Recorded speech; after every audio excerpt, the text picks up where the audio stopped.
In a game that has featured a little bit of everything. We've had several delays, long ones for instant replay. Now Landry Jones and the Sooners take over inside the 10-yard line, and it'll be 2nd and 10. And Murray is busted. I mean, Keenan Robinson over there made sure he went to the ground. Keenan Robinson has really stepped up here last couple series, not only making plays but imposing his will on Oklahoma when he gets a chance. It's a nice play by the sophomore. If nothing else, just sending a message to DeMarco Murray. Look how tightly bunched the offense is. Don't dare spread the field here against this defense. Throw in underneath. That is Rattery, Trent Rattery. Really have a lot of appreciation for what Landry Jones has been asked to do to step up in this game. The game experience that he's received when Bradford went down against BYU has helped him to get some experience. He has played against Miami, but it's a different deal in Dallas today, and I think he has stepped up in a very difficult situation and played well.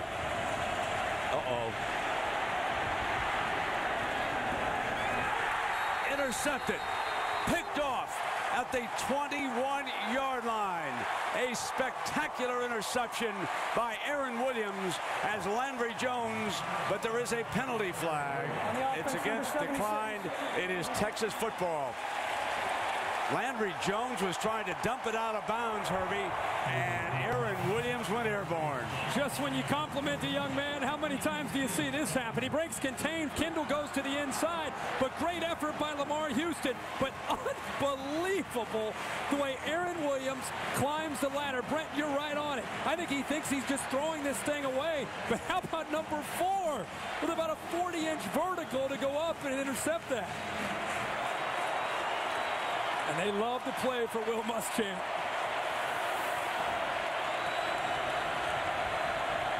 Knocking on the door again, leading by 3. And they squirt young Whitaker through.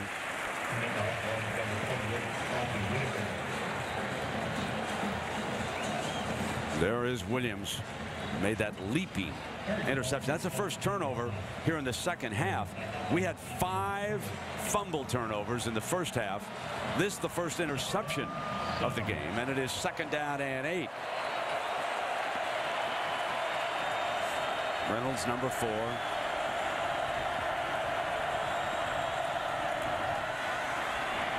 Whitaker trying to get the edge close to the 10-yard line with Jonathan Nelson. He's come on to play quite a bit here today, making the stop for the Sooners.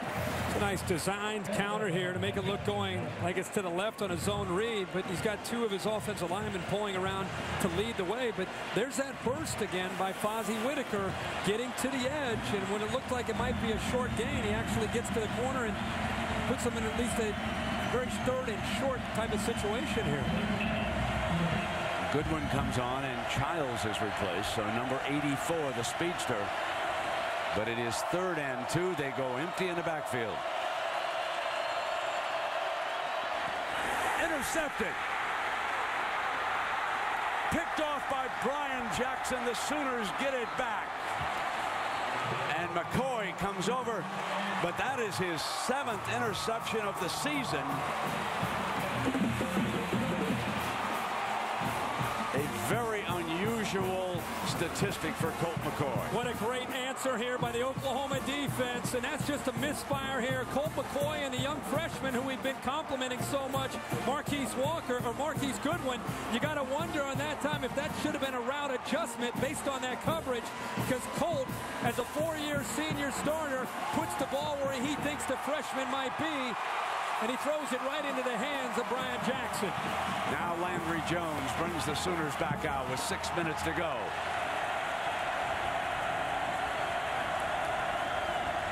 Play fake by Landry. DeMarco Murray, the underneath receiver, to the 34-yard line on 1st down. There is Jackson, did the job. Nelson, who's been forced to play here today because of an injury in the secondary. But the confidence that Kevin Wilson shows in young Landry Jones after the interception in his own territory, comes right back. Another chance to put the ball in his hands and throw the football there to the outside. changing it up for the offensive lineman, making sure that they get the read. There's DeMarco Murray behind a couple of wideouts. They flare to the left, but it's still short of the first down. And Thomas in on still another play for the Horns. Thomas very fortunate that he did not get a late call there for a personal foul. Murray was close to the boundary fighting there with Aaron Williams, and Thomas comes in there a little bit late and uses his headgear. A lot of times when you lead with your headgear like that, it can be a penalty.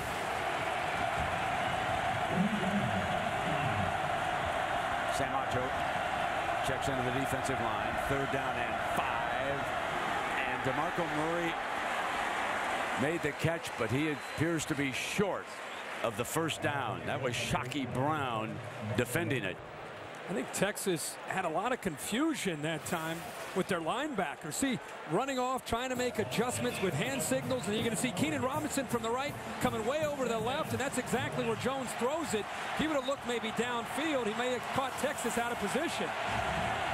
And it looks like Stoops is going to go again. Landry may keep it and go straight ahead.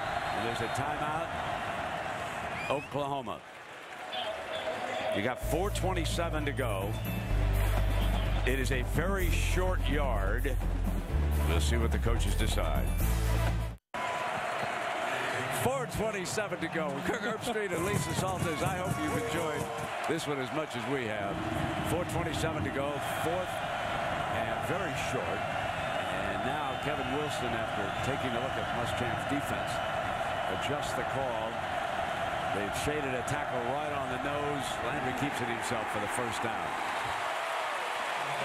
See, that's Bob Stoops. See how his team feeds off of that attitude and willingness to take chances and show confidence in his players that he feels that they're going to be able to come up and execute. Watch the reaction from Bob Stoops after they pick up this first down. Yes, sir. Let's get up in here. Let's go. Oh.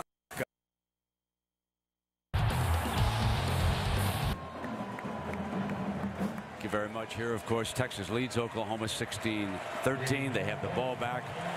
OU on his last 3 possessions. They lost the ball on downs and then interception. Now 1st down and 10 for McCoy. And he hands it off to the big back. And pounding in there is Cody Johnson, not yielding. Our Pacific Life game summary here, Irving. There's a big play there by Cody Johnson, but you look at this football game and some of the stats that stand out to me, of course, at the bottom, the 5 turnovers for Oklahoma. We said all throughout this football game, the last 4 years, the team that has won the turnover battle has won the football game, and it's tough to win a game, especially a rivalry game, when you have 5 turnovers. And also, Texas has done a nice job of making adjustments and getting their offense back in a bit more of a flow. As we look down on this scene, 3-point game, 3:21 to go.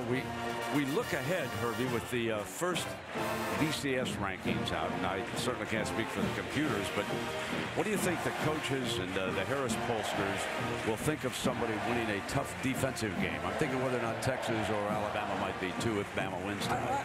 I think that what Alabama does tonight will probably go a long way. And remember now, in the Harris poll and with the coaches, you still have Texas up there at 2. True. So I think Texas, if they're able to get out of this game with a victory, you have to have an appreciation for this being a rivalry game, neutral field, 2 great defenses. Texas still not flexing its muscle for 4 quarters on offense, and I think that's the one thing you could say about them if you're trying to make a case for Alabama or Florida.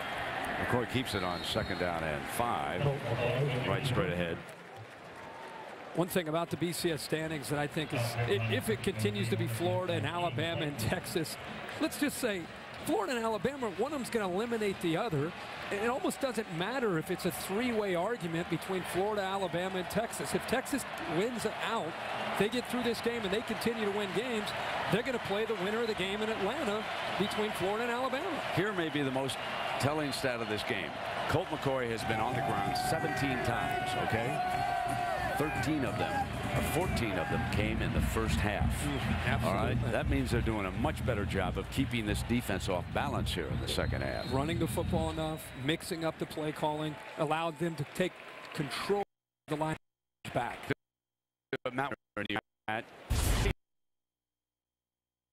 All-America That's one of the best freshman running backs I've seen this year. And if you look down the road, Pittsburgh in the battle for a Big East title, and they've got a big home game coming up early November against Notre Dame. And so Dion Lewis, all eyes will start to be on him now. Yeah, you're right about that. One thing about this game, 3rd and 5, Oklahoma. Remember we talked about how they had to use 2 timeouts when their offense had a little bit of confusion. Bob Stoops called both those timeouts from the sideline earlier in this second half. Now they're out of timeouts. And with it being 3rd and 5, if Texas picks up a first down, Oklahoma cannot stop the clock.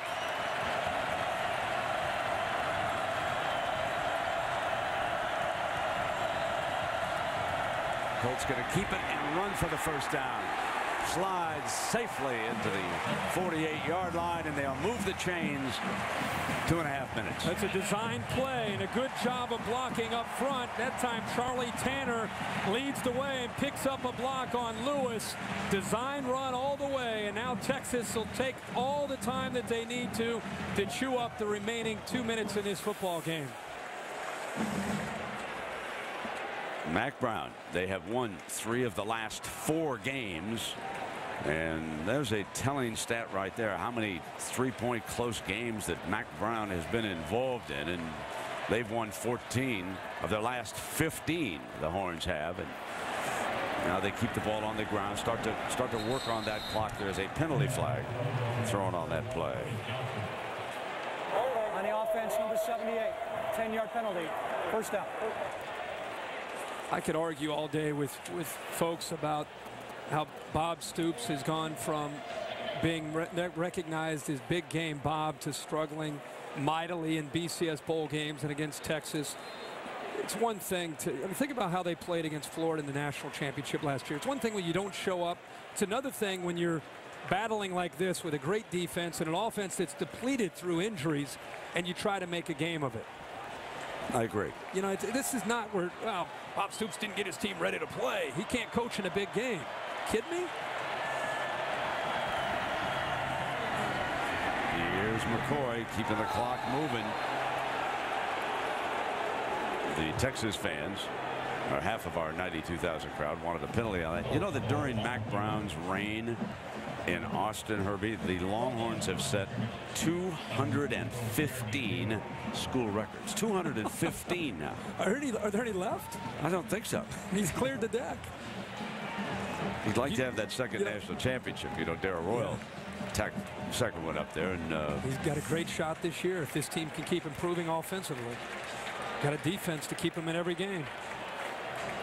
They go to Missouri next week to play the Tigers on the road. Oklahoma will be up in Lawrence. They'll be playing Kansas.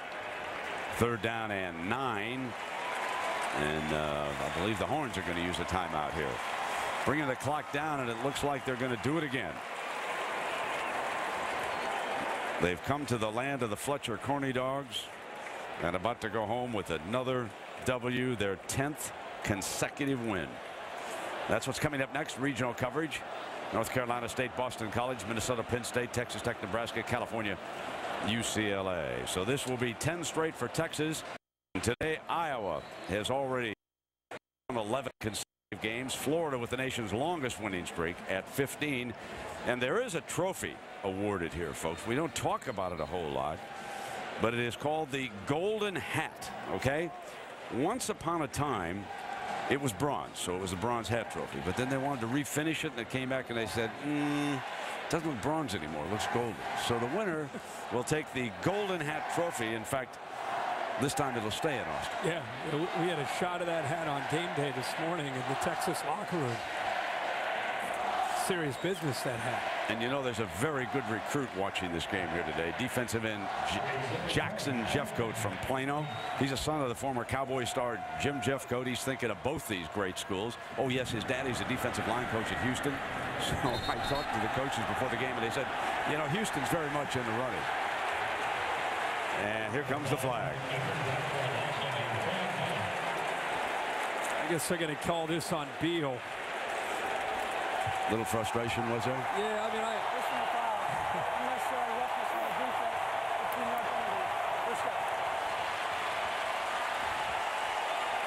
Colt McCoy wasn't trying to go anywhere. Colt McCoy was just trying to eat up clock and then eventually slide and take a knee. Beal come from the backside, closing in on Colt right here. Little acting there by Colt McCoy. We've had 215 yards of penalties here today, and there it is. The old golden hat. Muschamp already celebrating with his defense. Mac Brown about to take another victory home against Bob Stoops. And the woe for Oklahoma is Sam Bradford goes out again. And how about a look at Sam? Colt McCoy 4 times having a chance to start against Oklahoma and finishing with a 3-1 record. It's pretty impressive.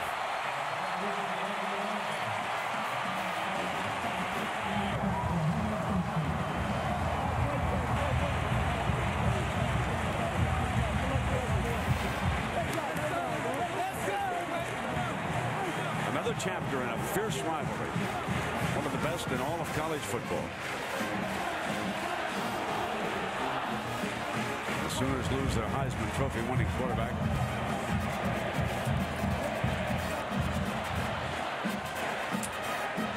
The defensive players, especially at OU, they played their hearts out today.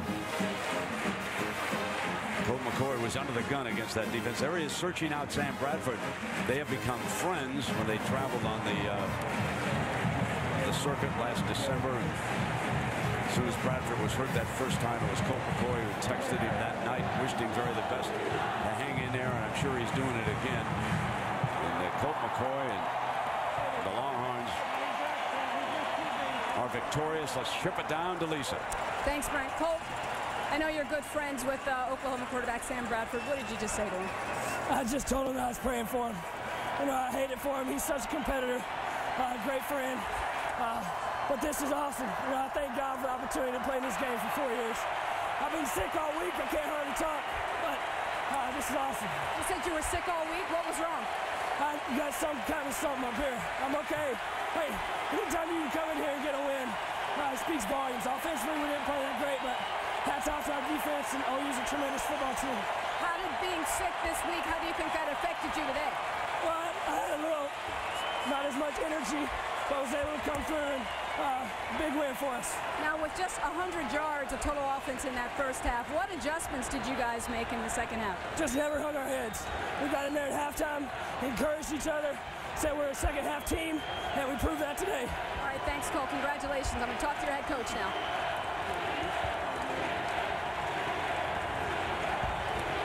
Matt, what did you just say to Colt?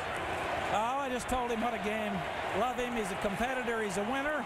I think this is his 12th fourth quarter win. Now, I can see a lot of emotion on your face right now. Where is that coming from? What are you thinking right now? Well, you're 6-0. You just beat your top rival.